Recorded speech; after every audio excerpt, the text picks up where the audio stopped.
నమస్తే. నేను మీ కుప్ప పద్మిని. ఇన్నాళ్ళు మీ సపోర్ట్‌ని నాకందిస్తూ, మీ ప్రేమని నాకందిస్తున్న ప్రతి ఒక్కరికి కృతజ్ఞతలు. ఇప్పుడు చూడబోతున్న ఈ వీడియో కూడా ఖచ్చితంగా మీకు ఉపయోగపడుతుంది. లైక్, షేర్ అండ్ సబ్స్క్రైబ్ చేసి మీ ఇష్టాన్ని, అలాగే మీ సపోర్ట్‌ని నాకందించండి. అలాగే ఈ వీడియో పట్ల మీ అభిప్రాయాన్ని కామెంట్ సెక్షన్‌లో కామెంట్ చేసి నాకు తెలియజేయండి. నమస్తే. నమస్తే. Welcome to our channel. నేను పద్మిని. ప్రస్తుతం మనతో పాటు వేదిక్ ఆస్ట్రాలజర్ అవినాష్ దాస్ గారు ఉన్నారు. మాట్లాడదాం. నమస్కారం అండి. నమస్కారం అండి. ఓం నమ శివాయ, ఓం నమో వెంకటేశాయ.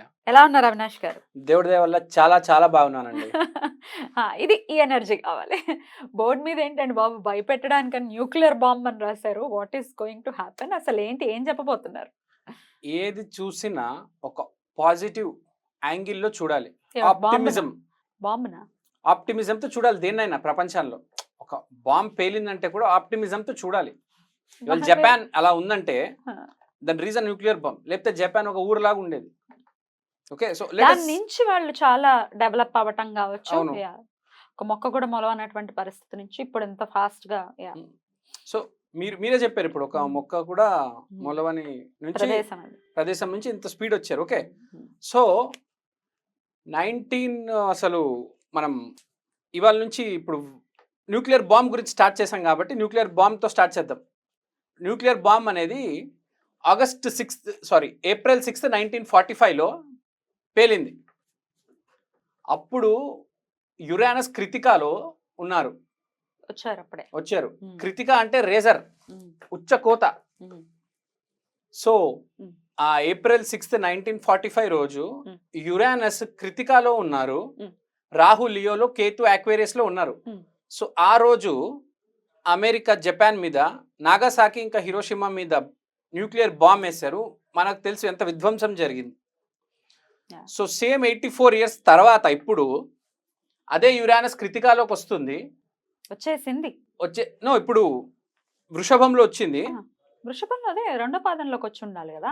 ఆ, వృషభంలోకి వస్తే వృషభంలో 0 degrees లో కృతిక రెండో పాదంలో కృతికాలో ఉంది. మీరు చెప్పింది కరెక్ట్, కృతికాలో ఉంది. ఉమ్. కానీ రాహు కేతు కాంబినేషన్ ఏదైతే ఉందో అది రివర్స్ అవబోతుంది. రివర్స్ అవుతుంది. ఇది యాక్వేరియస్ లో, ఇది లియోలో వస్తుంది. నెక్స్ట్ ఇయర్ లో జరుగుతుంది. అవును. ఇంకోటి మనం చూసుకుంటే నవంబర్లో ఎలక్షన్స్ ఉన్నాయి అమెరికాలో. ఉమ్. ఓ. సో అప్పుడే మార్పు కూడా వీళ్ళది. రాహుకేతులు రాహుకేతు కూడా ఆల్మోస్ట్ అప్పుడే October or so Rahu Ketu నేను చెప్తుంది ఈ నవంబర్లో ఎలక్షన్స్, ఈ నవంబర్. ఈ నవంబర్లో యుఎస్ఏ ఎలక్షన్స్. ఇది దీని తర్వాత నెక్స్ట్ ఇయర్ Yeah. లో జూలై ఆగస్ట్ తర్వాత రాహుకేతు మారడం అనేది జరుగుతుంది. Right. సో ఈసారి ఆటోమేటిక్గా ఒక అసాసినేషన్ అనేది కంపల్సరీగా జరుగుతుంది. దేని మీద? యుఎస్ఏ ఎలక్షన్స్ లో ఏదైనా ప్రెసిడెన్షియల్ క్యాండిడేట్స్ మీద ఈసారి 4 నుంచి 5 ప్రెసిడెన్షియల్ క్యాండిడేట్స్ ఉన్నారు. ఇక్కడలాగా ఇద్దరు కాదు. మనం చూసుకున్నాం బాబు గారు, జగన్ గారు, ఇక్కడ రేవంత్ గారు, కేసీఆర్. అట్లా అమెరికాలో లేదు. అమెరికాలో ఒక 4-5 క్యాండిడేట్స్ ఉన్నారు. Right. సో ఈసారి చాలా పెద్ద గొడవ జరుగుతుంది. ఇంకోటి, అప్పుడు న్యూక్లియర్ బాంబ్ పేలినప్పుడు చాలా పెద్ద సంక్షోభం జరిగింది. సో ఈసారి ఎలక్షన్ తర్వాత 100% సంక్షోభం జరగబోతుంది. అది కూడా ఆర్థిక సంక్షోభం అనేది జరుగుతుంది, ప్లస్ సివిల్ వార్ అనేది జరుగుతుంది. ఇప్పుడు మీరే ఆలోచించండి, జాబ్స్ అన్నీ పోతే, ఆర్థిక సంక్షోభం జరిగితే ఆటోమేటిక్ గొడవలు జరుగుతాయి. సో అప్పుడు మనం చూసాం దాదాపు 10 లక్షల మంది చనిపోయారు. ఈసారి అంతమంది చనిపోరు కానీ అంతమంది ఇంపాక్ట్ అవుతారు లైఫ్స్. ఇంకోటి, USA is connected to the world. ప్రపంచంలో ప్రతి దేశానికి యుఎస్ఏతో సంబంధం ఉన్నాయి. అదే అగ్రరాజ్యంగా కొనసాగుతుంది కాబట్టి డెఫినెట్లీ ఎంతో కొంత సత్సంబంధాలు ఉన్నాయి. కొంచెం ఎనిమిటీ కూడా ఉంది. కరెక్ట్. కొందరికి అసలు యుఎస్ఏ పడదు. ఇప్పుడు Right. కొందరికి యుఎస్ఏ ఫ్రెండ్. కానీ ఎంతో కొంత ఆర్థిక లావాదేవీలు అయితే ఉన్నాయి. సో దీనివల్ల జాబ్ మార్కెట్ అనేది విపరీతంగా డిస్టర్బ్ అవుతుంది. ఆల్రెడీ రెసెషన్ నడుస్తుంది చాలా నడుస్తుంది. విపరీతంగా యుఎస్ఏలో. విపరీతంగా మీరే చెప్తున్నారు యుఎస్ఏలో నడుస్తుంది. మీకే నాకన్నా బాగా తెలిసినట్టుంది, ఎందుకంటే ఎందుకంటే మా హస్బెండ్ సాఫ్ట్వేర్ లో ఉన్నారు కాబట్టి. Yes. సో నవంబర్లో ఎలక్షన్స్ తర్వాత 100% ప్రపంచం మొత్తం ఈ సాఫ్ట్వేర్ జాబ్స్ కావచ్చు, ప్లస్ ఆర్థిక లావాదేవీలు, మన కార్గోలో మెటీరియల్స్ పోతూ ఉంటాయి, అన్నిటికీ చాలా పెద్ద ముప్పు ఉంది. సో విపరీతమైన సంక్షోభం అనేది జరగబోతుంది. ఎక్కువ ఎక్స్పీరియన్స్ చేసేది దీన్ని 90% యుఎస్ఏనే చేస్తుంది. సో యుఎస్ఏ ఇంకా అగ్రరాజ్యంగా ఉండదు. ఎందుకని యుఎస్ఏ మీదే ఉంది దీని impact? Why not any other ఇప్పుడు కంట్రీ? మనం కర్మ అనుకుంటాం కదండి. నువ్వు జపాన్ మీద బాంబు వేసావు, తిరిగి నీ మీద పడుతుంది కదా ఒక బాంబు. కర్మ రిటర్న్స్. కర్మ రిటర్న్స్ ఆఫ్టర్ 84 years. ఇది చాలా పెద్ద లెసన్. మనిషి అర్థం చేసుకోవాలి. మనిషికి కాదు, దేశానికి కూడా కర్మ ఉంటది. సో ఇప్పుడు మనం చూస్తున్నాం ఆల్రెడీ యురానస్ ఎప్పుడైతే వృషభంలోకి టారస్లోకి ఎంటర్ అయిందో ఈ యూక్రెయిన్ ఇజ్రాయెల్ గొడవలు బాగా ఎక్కువైపోయినాయి. ఇవే ట్రిగ్గర్ అవుతాయి. మనం అసలు పట్టించుకోవట్లేదు ఈ రెండింటిని. కానీ ఈ రెండింటి ట్రిగ్గర్ అవడం వల్లనే నెక్స్ట్ ఇయర్ జూన్ జూలై తర్వాత ఎప్పుడైతే రాహు అక్వేరియస్లో వెళ్ళిపోతుందో, కేతు లియోలో వెళ్ళిపోతుందో, అదే అంటారు ఫైర్ అండ్ వాటర్ ఎయిర్లోకి వచ్చేస్తాయి. ఇప్పుడు అర్త్ అండ్ వాటర్లో ఉన్నాయి Rahu and Ketu, fire and ఎయిర్లోకి వచ్చేస్తాయి. ఇది ఎప్పుడైతే జరుగుతుందో 100% ఒక బాంబ్ అయితే పేలబోతుంది. ఇంకా నేను చెప్పనక్కర్లేదండి, ఇక్కడైతే భారత విధ్వంసం అయితే జరగబోతుంది. సరే, యుఎస్ లో ఆబ్వియస్ గా మన ప్రవాసాంధ్రులు చాలా మంది ఉన్నారు. కరెక్ట్. సో వాళ్ళ గురించి కూడా మనం ఆలోచించాలి. అలాగే ఇండియా మీద ఏమైనా ఇంపాక్ట్ ఉంటుందా? మీరు చెప్పింది కరెక్ట్. ఇప్పుడు భారతదేశంలోనే ఒకటి చెప్తానండి, ఫ్రాంక్గా భారతదేశంలో చెప్పాలంటే సాఫ్ట్వేర్ మీద డిపెండెంట్ కుటుంబాలు ఎన్ని ఉంటాయి నాకు తెలిసి హార్డ్లీ 7 to 8% ఉంటాయండి.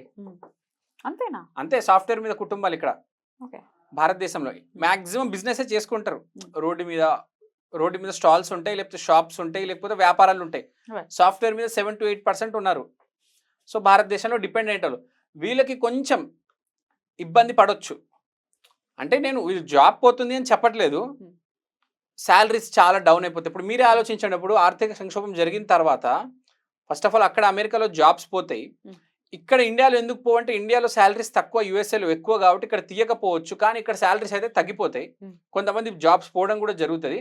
మెయిన్గా అంత బాధపడాల్సిన అవసరం లేదు ఇండియా, కానీ అమెరికా అయితే చాలా ఇబ్బందుల్లో పడబోతుంది. ఒక రకంగా చెప్పాలంటే ప్రపంచమే ఇబ్బందుల్లో పడబోతుంది. మనం ఇక్కడ చాయ్ అమ్మేవాడికి, పునుగులు అమ్మేవాడికి, దోశలు వేసేవాడు వాడికి ఏం తేడా పడుతుంది? వాడికి ఏం తేడా పడదు.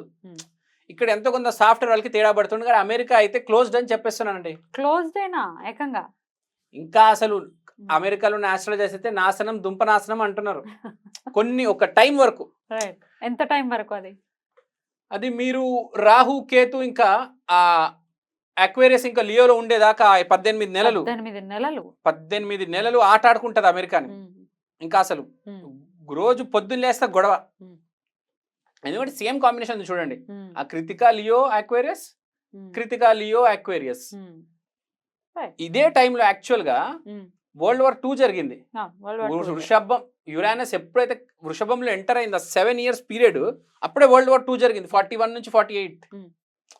సో మీరు అర్థం చేసుకోండి, ఇండైరెక్ట్ గా World War III స్టార్ట్ అయిపోయింది ఇది. కానీ ఈసారి మనుషులు పోగొట్టుకునేది ప్రాణం కాదు, డబ్బు. So America main. అప్పుడు మనం World War II చూసుకుంటే కూడా ఇండియా పెద్దగా చెప్పాలంటే World War IIలో యాక్టివ్గా లేదు, ప్యాసివ్గానే ఉంది. మెయిన్గా ఉన్నది ఏంటి అప్పుడు జరిగింది? ఇగోండి మీకు చూపిస్తాను, ఇక్కడ రాశాను నేను. జర్మనీ ఇంగ్లాండ్ మీద బాంబులు వేస్తుంది, ఫ్రాన్స్ నేమో ఇన్వైట్ చేస్తుంది. సో పాశ్చాత్య దేశాలు వెస్టర్న్ సైడ్ మెయిన్గా జర్మనీ, ఇంగ్లాండ్, ఫ్రాన్స్, అమెరికా విపరీతంగా మారిపోతుంది కింద మీద. అసలు ప్రవాసాంధ్రులు జాగ్రత్తగా ఉండాల్సినటువంటి పరిస్థితి అయితే ఉంది. It is a huge subject. I don't know ఎట్లా దీన్ని రిసీవ్ చేసుకుంటారో, బట్ ఒక చిన్న కాషన్ ఇవ్వటానికి మీరు చెప్తూ ఉన్నారు, అంతే కదా? రైట్. సో మన ప్రవాసాంధ్రులు ఖచ్చితంగా, మన భారతీయులు ఖచ్చితంగా జాగ్రత్తగా ఉండాలి ఈ పీరియడ్లో అని చెప్తున్నారు. Let's hope for the best. అంటే శాంతిగా ఉండాలి ప్రపంచం అంతా అని కోరుకోవటం మినహాయిస్తే మీరు అన్నట్టుగా కర్మ రిటర్న్స్, దాని నుంచి ఎవడు తప్పించుకునేటటువంటి పరిస్థితి ఉండదు. So let's hope for the best. అంటే అప్పుడెప్పుడో జరిగిన దానికి ఇప్పుడున్న ఇన్నోసెన్స్ ఇబ్బంది పడటం అనేది బాధాకరమే కదా, అట్లా జరగకూడదని కోరుకుందాం. అంతేనా? ఇంకేమైనా చెప్పాలా మీరు? ఒకటే చెప్తాను ప్రవాసాంధ్రులకి, మీ రియల్ ఎస్టేట్ ఏదైనా అమెరికాలో ఇన్వెస్ట్మెంట్ ఉందంటే జాగ్రత్తగా చూసుకోండి. ఎక్కువ శాతం క్యాష్లోనే డబ్బులు పెట్టుకోండి, గోల్డ్లో పెట్టుకోండి, స్టాక్స్లో పెట్టుకోండి. రియల్ ఎస్టేట్ అంటే మళ్ళీ మీకు తెలుసు కదా, ఒకసారి ఇలాంటి పరిస్థితులు వస్తే దాన్ని మళ్ళీ రియల్ ఎస్టేట్ అమ్మడం కొనడం అంటే అలాంటి సంక్షోభ సమయంలో చాలా కష్టం. కాబట్టి కొంచెం రెడీగా ఉండండి, జాగ్రత్తగా ఉండండి అని చెప్తున్నాను మీకు. వచ్చే సంవత్సరం మే జూన్లో కల్లా మీకు స్టార్ట్ అవుతుంది, చాలా ఇబ్బందికరంగా ఉంటుంది. ఒక 18 నెలలు అయితే అసలు యాతన. మీరు ఆ యాతన తట్టుకోగలుగుతారు, దాని తర్వాత ఉండగలుగుతారంటే ఓకే, కానీ ప్రపంచం అయితే మారబోతుందండి.